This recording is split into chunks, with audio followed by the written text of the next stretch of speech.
Blockbuster.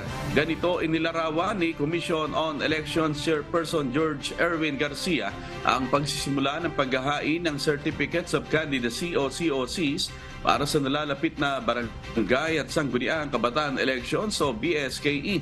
Sa panayam ng UNTV sa itong balita newscast, sinabi ni Garcia na hindi nila inaasahan na marami agad ang maghahain ng COC sa unang araw pa lang ng filing nitong Lunes, August 28. Pakinggan po natin si Commission on Election Chairperson George Erwin Garcia. Talaga namang umaapaw, halos 3 araw itong filing na nangyari nitong araw na ito sa sobrang dami ng mga kababayan natin nag-interest na tumakbo ngayong barangay at SK election.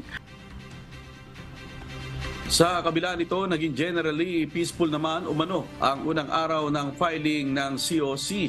Ayon kay Garcia, bagaman hindi nila inaasahan ang bulto ng mga maghahain ng kanilang kandidatura, kumpleto naman ang kanilang mga form at handa ang kanilang mga tauhan. Inaasahan ng COMELEC na aabot sa halos 2 milyon ang magpa-file ng COC para punan ng nasa 624,000 na posisyon sa BSKE. Tatagal ang filing hanggang sa darating na Sabado, September 2.